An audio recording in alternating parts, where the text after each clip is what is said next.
Well, good evening, everyone, and it's finally here. It seems like forever after the last game of last year, but the 2024 edition of the Rejoice Christian Eagles football has arrived.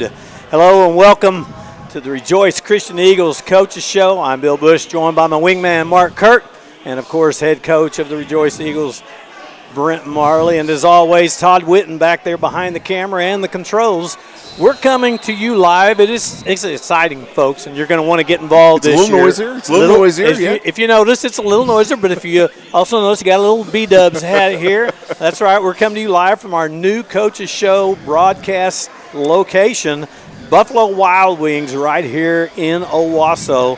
And we'd like to thank Hunter and his entire crew for being, you talk about a hospitable type. Oh, they went out of their way and really set something up for us. It's fantastic. They even took our picture before we started because they just. I don't know why, but, I think they think we're celebrities. They're going to be sadly informed, that that's not the case. But his entire crew and for being our Coaches Show sponsor, we're just very appreciative of them, and it should be a lot of fun this year. Come on in if you're watching. Come on and join the show. Grab some wings, some of the best wings in Owasso. There's a reason that they're packed tonight, and I think every night. I think it's like a special tonight or something. So it usually is. I think they have something special like almost every day, don't they? Seems like. Yeah, absolutely. And don't forget, you can click on the screen down there at the bottom right-hand corner. If Todd will correct me if I'm wrong, and you can participate in this evening's broadcast by clicking on the chat button on your screen and fire off a question for Coach Marley, and it's going to be a fun night because we're going to be talking about a lot of things. And, Coach, a lot of changes this year. We'll talk about all the changes that have taken place for the Eagles, including new classification, new district infos, coaching additions, and the new AD for the Eagles. But first, Coach, let's talk about the newest addition to the Eagle family, and that's the new athletic director, Dustin McNeil. And although you did a great job at AD, I'm sure that it's a little bit of a relief. Take one of the hats off at least, right? Yes. Yeah. Being able to concentrate a little more on coaching and not have to wear that AD hat and all that entails. And also, what a great hire, a lifetime Owassan, Dustin McNeil's 20 years. You look at he's got, and we'll talk about a lot of these when we have Dustin here on the show. We'll talk about a little bit of tonight, but 20 years at the helm of the FCA huddle at the 6th grade center. That's awesome. He is was the leader at the 6th grade center, and married his high school sweetheart. They've been married 26 years. I was reading a story about him, and actually it was an old story in the Tulsa World about whenever, again, I was involved as far as taking stats down at that time for the Rams, but played for Coach Newton, and we beat Jinx for the first time ever and just smoked them. We won't talk about the playoffs that year that we had to rematch, but the big thing that I took out of that was that Dustin said his most memorable moment, they asked him that in the Tulsa World, the most memorable moment you had when you were playing in high school, and he said was after the Jinx game, a group of guys of the players huddled at midfield and prayed. That tells you that was his memorable moment, not just beating Jinx, but meeting at midfield and pray. But tell us a little bit about the hire, how that all came about, and a little bit about Dustin. Well, it definitely was the Lord. God was really involved because it took a while, and we had so many candidates, had brought quite a few into interview, thought some things were going to work out. We were really looking for initially just the great experience in the athletic directing role. Somebody had been there, done that, and that wasn't the Lord's plan. Things just kept kind of falling through, and I remember Mr. Pep and I were talking. We both just kind of simultaneously just had a piece about, and it's kind of the adage, just go out and get the best person that we know of integrity, that works hard, that has a good name, that is going to be in this for the right reasons. With kids, we can teach them the athletic directing stuff, the OSSA stuff. I'm not going anywhere. I'm still here. We have Coach Billingsley, Coach Willis, 2 assistant ADs, Jody in the athletic office. They already know the ropes. Dustin's, coached for years too at Owasso, so he knows some of that stuff, and it's been a great great move, great transition. You kind of joked about it, but like tomorrow's the opening kickoff and opening day, and I heard some, just there's a lot of chaos today about getting ready tomorrow and this and that and I'm like, you guys ain't my problem. I'll help if I can, but good luck, But I got a game to prepare for. Right, yeah, but no, he's going to do a great job, and really this hire was integrity, and that's Dustin. We talked to a lot of people in the interview process, and that's the word that came forward, and you can't put a price tag on that, and so he's doing a great job, and just looking forward to having him doing a lot tomorrow and his support and just getting to know him better and all that. And like I say, I've got pages here of Dustin and the accolades for him, but we'll wait until Dustin's here to actually go through those because it's pretty impressive. If up and down the sheet as far as his background, things he's done in the past, playing football and everything. You've also added a couple of other new coaches to the staff. First, let's talk about your new offensive line coach, Chance Riley. Yeah, Chance is a great pickup. Tyler Blizzard left, took the head coaching job at Beggs High School, so we had to replace the O-line position, and Chance just fell into our lap. He's got kids in the elementary school.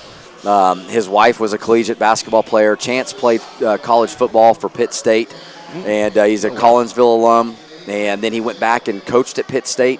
For a few years, was a GA. Then he was at Tulsa Union with Kirk Frederick, was Kirk Frederick's offensive line coach at Union for 5 or 6 years. Wow. Then he went to Sapulpa for 1 year to be the offensive coordinator and the O-line coach, and then got out of it for 1 year, then went back to Union for 1 year, and then we got him this year. So anyway, just a great pickup. His wife with the kids there. They own a couple businesses, and he's involved in a lot of that, but he could not get out of the coaching. We tried it 1 year, couldn't go away. And he asked his wife, and she said, "There's one place you could coach, and that's at Rejoice, where our kids are at. If you want to be involved there." And just meeting with him is a no-brainer. And we, immediately gelled, and he's gelled with our staff and our kids, and so he's just a tremendous pickup. Fantastic. I guess you got another new coach also on the defensive side? Yep, Aaron Warren. We hired Aaron Warren. Tried to get Coach Warren from Oologah we've been talking about it for 3 or 4 years. He goes to Rejoice Church. He's in my small group, and it's been several times. It's called pressure. We talked about it, and it was kind of like there's times where, the opening that he's certified in, it's not going to happen this year. I had to go back to small group. Didn't really want to run into him. But finally, we had the right fit opening and got him over and interviewed, and he's just been tremendous as well. I mean, just a servant, works hard, and just great for our kids. And, I just couldn't be more blessed with those two pickups. Another pickup that we had, Bill, that you probably don't have because it was our most recent, but we also hired a full-time AT. So we hired a full-time AT from Advanced Orthopedics.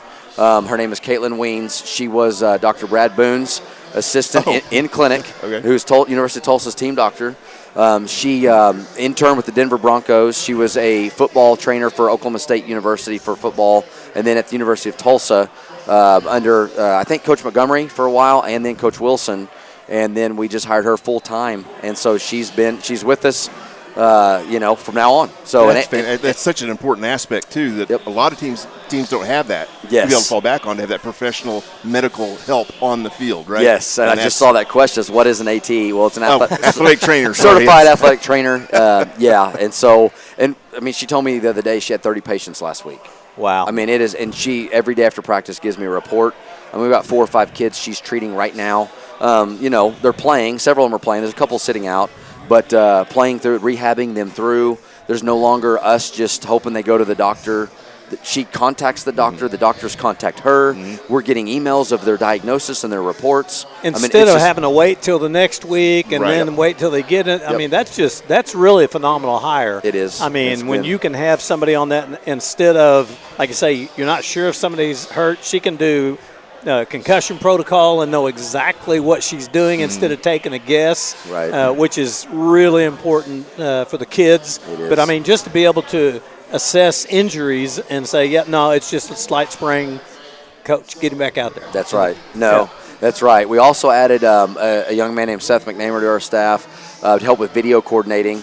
And he just kind of helped with just odd things, ins and outs. The football, there's so many little things. There's always a lot to do. At the scrimmage last week, I had him count plays. So what play was it? What play were we on? And a get-back coach. And just doing things that, a lot of times guys don't want to have that responsibility, that he's just been real helpful in that. So there's been a lot of changes, overall at Rejoice this year. Yeah, absolutely. I mean, it sounds like it. I mean, it's not only is exciting, again, it's kind of hard not to want to jump in and jump ahead and talk about other things that are going on, but, I mean, it's just all building here really quick. And before we talk about the Eagles and the new classification and everything, are there any new rule changes that's going to take effect this year? And then also I'm going to ask your feelings on the new open transfer rules, which has just kind of blown things wide open. Yeah. As far as football rules, they've just stressed a couple things. I mean, really the main stress at the clinic this year was receivers really declaring whether they're on or off the ball. And they're going to be a lot more picky about that. I think guys have tried to disguise and hide people and cover people up and then release them. And so really that was the biggest thing, was just receivers chucking whether they're on or off with the official. And, as far as the transfer, you want to go into that, the transfer? Yeah. Okay. I mean, because everybody wants to know, because they hear about all this in bits and pieces, but it's obviously better to know from people that are actually in the trenches that know about it. So, yeah. Yeah, it I definitely felt like it's a favorable thing for us at Rejoice. A lot of people don't know this. A lot of the public schools don't think that the private schools have district boundaries, and we've always had district boundaries. You have to live in you'd have to move into our district to be eligible in the old rule, and you still do, but now you can transfer between July 1st and July 15th. You've got that window. If you enroll during that time, you're eligible. We still have to file a hardship, but they're turning those over pretty fast if it's within that time frame, and you don't have to make a bona fide move into our district, which is huge for us because we could not have a student could leave us if they were not wanting to be at Rejoice, and they could go back to Owasso High School if they lived in Owasso's district and be eligible, because they're the public school district in which they live. So if you live in A and you go to B, you can go back to A one time if it's a public school. Well, you cannot live in our district and go to Owasso and decide you want to go to Rejoice. Oh. We could not get any kids from Owasso eligible unless they set out for a year. Because they were in the same district. In the same district. Within and the we're same not a public boundaries. school. Right. So now it's like our kids could leave and play at Owasso immediately. Owasso's kids could leave, come over to Rejoice, got to sit out a year. And so now it's July 1st to the 15th. They, really, as the OSSA even said, it's pretty wide open, right now during that time frame. Now, you missed that deadline. The opportunity to get a hardship has gotten a lot more strict and tight. I mean, there has to be a really, really compelling reason of transferring after July 15th, because most hardships are going to be denied. Used to is probably maybe 60 approved, 40% not. It sounded like the other day I had a phone call that it's going to be, it probably almost have to be abuse or something major. Well, at least they made it clear though what that date is, so you know you know exactly where that cutoff's at. That's right. Yeah. Well, and one of the things that I think, and I saw in the Tulsa World, obviously interviewed you because you're one of the private schools in the Tulsa area, and they interviewed the Kelly coach and interviewed the coach at Cassia Hall. But one of the things I think that does is it puts to rest.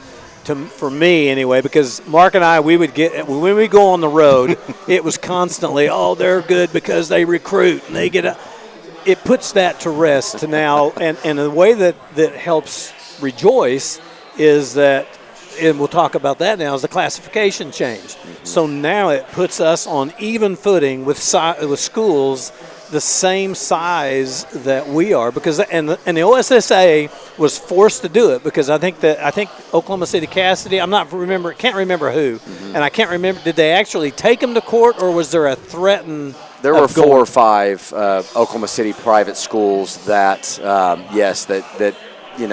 lawyered up and went to court and basically got the old Rule 14 with the new Rule 14 that where you could keep jumping classes if you're successful, kind of wipe that out and put everybody back with this new classification, really starting where your ADM is at. You're going Right. back to where your ADM is Right. at. Which it should be. Give some sanity to it. Right. Yeah. And so they saw that and thought, okay, we can't. They knew the courts weren't going to, or did it actually get decided by the courts that they said, no, you can't force them to play up? Well, we still can play up. What it is now is there's already schools. I mean, there'll be private schools playing up this year. Because they won it all last year. Well, there's a couple that were going up. There were 2 classes up. Okay. There were 2 classes up with the new rule, and now the new rule got turned down, and now we're back to the old rule where you can only go up 1 class. Okay, so if you're successful, 2 out of 3 years. So in football, it's the final 8. The other, like basketball, volleyball, I think it's making the state tournament. And if you do that 2 out of 3 years, you get bumped to class. But is that just private schools or is that everybody? Just private. Okay. Just private. So we're kind of there, but I mean, it's still a big help because I mean that obviously puts us this year in a much favorable and equal position against opposing teams, I would think. Well, our ADM is 222 in October, and we're like 6th from the top of Class A1, and that's the draw that we have of number of kids. That's what other schools we're playing against have. And so, yeah, it does. Now, if we, 2 out of the next 3 go to the final 8, if we were able to do that, then we would 2A2 is as high as we could go. Okay. We could not keep climbing. Now, if our ADM got us to 2A2, right? If all of a sudden you then get we an could go to influx 2A1, of people, or you could go and you could keep based on population, right. exactly. Yeah. Yep. So in our last coaches show of last year, we were talking about how the Eagles they're going to be in a new division and a new district, but we thought that was going to be in Division 2A2, and so we were talking about Salina and Adair and Caney Valley, and because everything was already set, and so now we're looking at a totally different classification, like you said, in Class A, and when I looked at some of the teams that we're going to face this year, not counting the driving distance we're going to be doing, but I don't remember playing any of these teams in the last 5 years. Have we? I mean, is it? Can you give us some insight into some of the teams in our district? Yeah, we've been in district with Haskell before. Okay. We've played Haskell, I think, 4 years back in Class A. We've played Hulbert. We've had some knockdown dragouts with Hulbert. There was one year we were in the top 10, top 5. They were top 10. I think we were like 4 and they were 7. And Really? we beat them on the last play of the game at home, and had a tough one at their place too one year. But yeah, those are the 2 schools that we've played Pecola in the playoffs before in Class A. We have not played Warner. We haven't played Panama. We haven't played Hartshorn or Shoto. We haven't played any of those teams. Okay. Can you tell us a little? Do you know anything about how those teams are this year and what we can? We'll start with Shoto Maisie. Know anything about Shoto? From what I've just heard in the coaching realm, that they're a little down, but I don't. That's about all I know from them. Hartshorn, I heard they're pretty salty. They've this got year. a lot of returners. I know their coach. They're going to be coached very well. They're going to be tough kids. They usually have some size down Size there, too. and they'll be tough, like I said. And he knows what he's doing. And again, you could bring back kids on both sides of the ball. Quite a few kids. Good place to start from. Yeah. Right. You got the Haymakers of Haskell. Haymakers, yeah. I love their name. I love the Great Haymakers. Name. Great name. I've not heard anything about them. I do know their coach as well. He's a good coach. They'll be coached well. They're always usually good enough to beat you, right? If you don't show up. So that'll be a challenge. I do know that Panama returns, I believe, 9 starters on both sides of the ball. Oh, wow. Including a 1,000-yard rusher from last year. How'd they do last year? So, How'd they end up the year? I think they were like 6-4 last year, Okay. 5-5. I haven't really looked at, I've been so focused on us that I haven't dove into the. As you should be. As, everybody else. But I will with the film when we get there. Yeah. Pecola's, ranked in the top 5. Most people's got them in the top 5 for Class A, and they've got 3 or 4 athletes that one kid's been offered by, you name it. I mean, at receiver, he's 6'8", 6'9" receiver. That's been Michigan, Boston College. I mean, there's so many. I don't even. It's the big Power 5s of the world. Texas A&M. He's got a lot. He's got attention. He's got attention. Hulbert. Hulbert is. I heard they're kind of in a rebuild, but they've got some young talent back, is what I've been told, and they were not great last year, but I heard they're going to be better this year. Okay, and then Warner rounds out the. Warner in the same kind of boat that what I was told is Holbert is just kind of should be better, but didn't have a great year last year. I always remember Warner as like a baseball powerhouse. They used to have really good baseball teams. Yeah. Well, I just want to remind everybody we're at our new digs down here for the Rejoice Christian Eagles Coaches Show. We're here at Buffalo Wild Wings, affectionately known as B-Dubs for the regulars.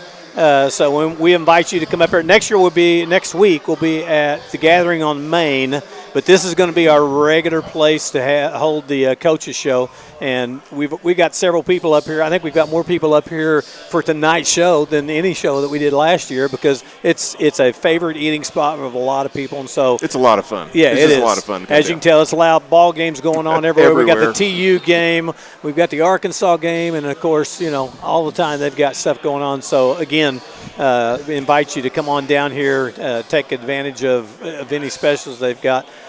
Before we talk about tomorrow night's non-district game with Noah, let's talk about a little bit. I wasn't able to make it, but last week, is it still called the Pioneer Woman Classic? Yep. Okay. Yep. So let's talk a little bit about the scrimmage at the Pioneer Woman Classic. I saw a replay from the game, and from what I saw, we pretty much dominated the teams that we played. I might be a little biased, but, I mean, that's just what I kept seeing. And we beat Sperry in the Hath game. What are your thoughts coming out of that game? And talk to us about some of the new faces that we're going to be seeing on the field this year. Yeah, it was promising. I think the overall number one thing that was promising is that we didn't get scored on the whole night, whether it was Sperry, Dewey, Pawhuska. We've never came away from that scrimmage and not gotten scored on. And usually when you do 12 plays, rotate, you're going to get one or two on you, and I think we always have from Pawhuska or Hall or Sperry. And so we didn't give up a score the other night, which was really good. And then you watch the tape, and there were so many corrections that need to be made. So we did not execute very well watching the film. And so it was a good scrimmage, though. We had a good one with Pawhuska and then also with Dewey, and then we did the half game with Sperry. Some guys that stood out, some new faces. Ben Nichols, a senior receiver. Zizi Okwufulezi. Okay, so it's going to be Zizi during the game because I will step all over my tongue. We just call him Z. There you go, Z. That's what it's going to be. Even better. Yeah, Z is a talented receiver that's coming back out. He didn't play last year. Right. But just concentrated on basketball last year. Concentrated on basketball, and so he'll be making impact. We've got a running back tandem. We've got quite a few running backs that are in the rotation. We've got Jason Mojica as a young freshman. Wade White. Noah Goodwin, I heard, is a good move in. Yeah, Wade White, Noah Goodwin. Noah Goodwin came from Alaska. He's playing linebacker and running back. And, he's been impressive in fall camp. How's Noah liking the heat? He came from Nebraska. How's he liking the heat? I haven't noticed him. He doesn't complain. Doesn't fade. He doesn't talk a whole lot, but he's a downhill linebacker, and and so Cade Schaefer's been playing some running back. We got 4 or 5 in there. It's good to have rotation like that. It is. For sure. It is, and we told him though there's going to be some. We're not going to rotate 4 or 5 when it becomes nut cutting time, right? We're going to be. There's going to be 2 or 3 guys, maybe one that kind of gets the load if he's good, ready to go, and then kind of scale that back. But as they need breathers or whatever. Yeah. Right. Yeah. So that's been the offensive line. It's all new besides Jet McCain, kind of. Noah Schnackenberg's back. But Jet McCain's doing a really good job. We had an injury with Caleb Marley the other night. He's one of our few injuries. Pulled a hamstring on like the 3rd play. Serious? He won't be out. He won't be playing this week and probably not next week. So, but he should be back for the 3rd serious. ball game. And he's one of your. I was looking at the weight on that line. He's the only guy over 200 at 225, and so But Carson Losey, another senior, has been doing really well, both sides of the ball on the line.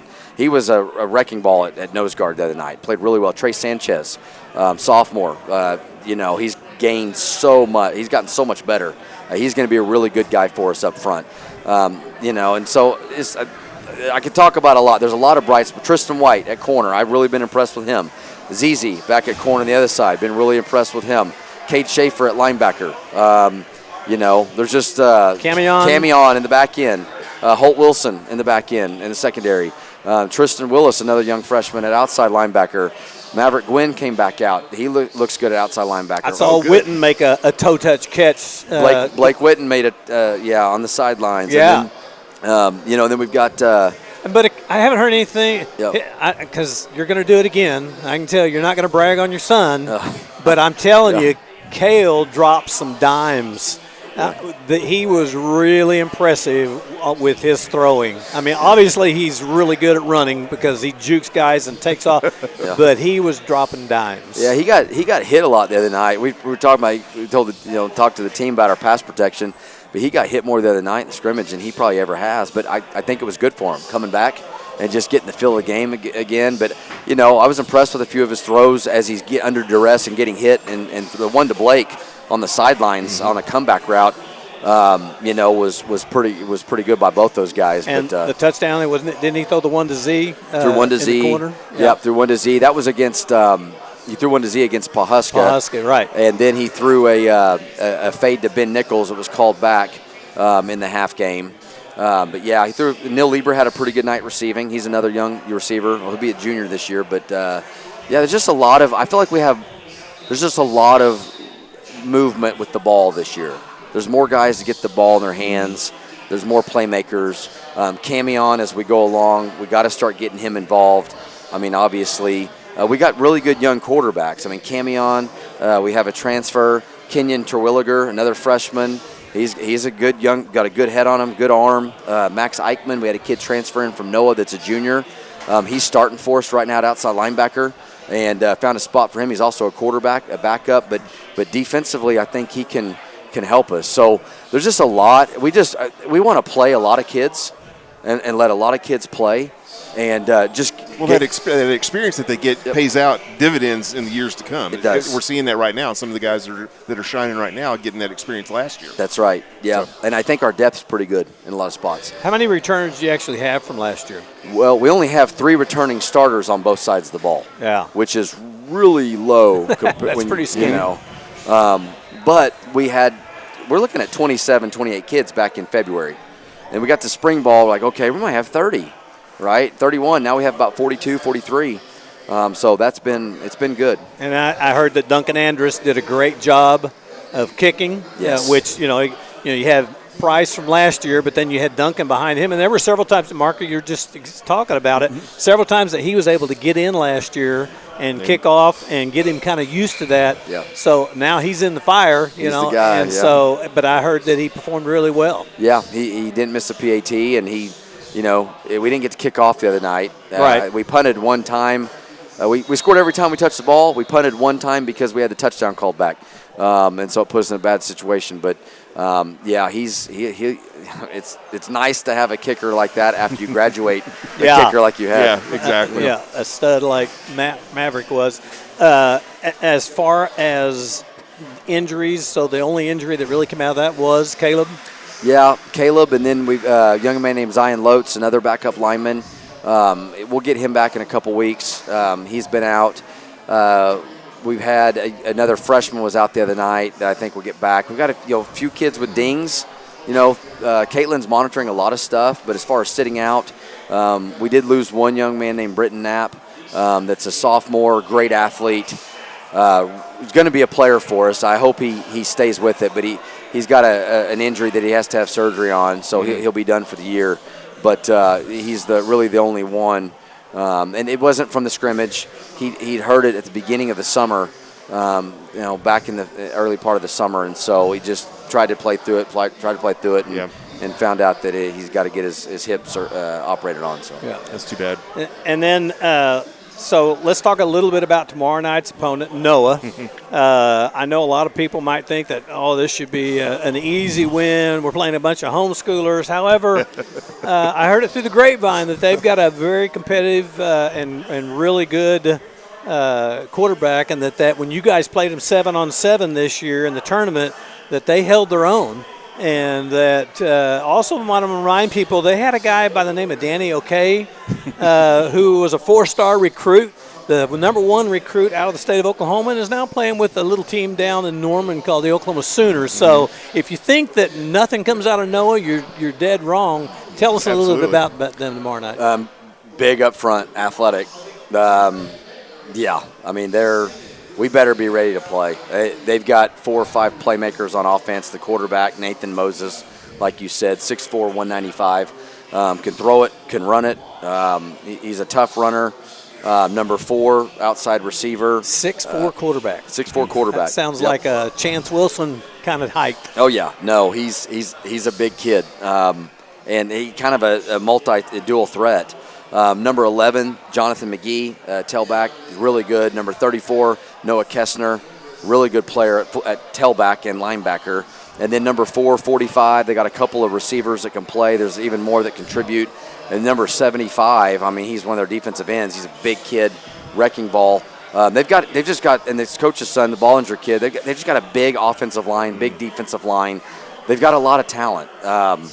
So it's, I mean, we better be ready to go because they might be better than people we scrimmaged last week. Right. Well, that's what I'm saying, because I had talked to somebody that had been at the 7-on-7 when we played when they played during the tournament that you had 7-on-7 tournament earlier in the year. I guess it was a couple months ago was when you had that, yep. And that they did really well because they said this quarterback and his receivers were just lights out. Well, yeah, and last week they played their first game already. They've had a full game under their belt. They played Friday morning at AT&T Stadium in Dallas. Oh wow! And they won 28-7. You get to play in that atmosphere. Yeah. And you win, and so we don't have a game under our belt. We got a half. Right. We didn't do kickoff return. Right. And so they're, you got to expect they might be a little more seasoned early in that first quarter, and so we're gonna have to weather those storms. Yep. Well, it's going to be a fantastic night, starting a new season, new district. I mean, weather is kind of iffy right now. They're talking about it'll be cooler. It might be a little wet. They're talking about storms moving in. I just hope it's not lightning and we have to wait hours and hours and hours. Been there, done that. Not fun. Not fun. And so, however, if you don't, I mean, we want you to come to the game. So keep an eye on the weather. We need a big crowd out there cheering these guys on as always. But if you can't, Mark and I and Todd will be bringing you the game live right here on this Rejoice Athletics TV YouTube channel. And it should be fun. I'm looking forward to it. Should be an exciting year. It starts tomorrow night in earnest. Kickoff is at 7:30, right? 7 o'clock. 7 o'clock. Yeah. 7:30, you'll miss most of the first half.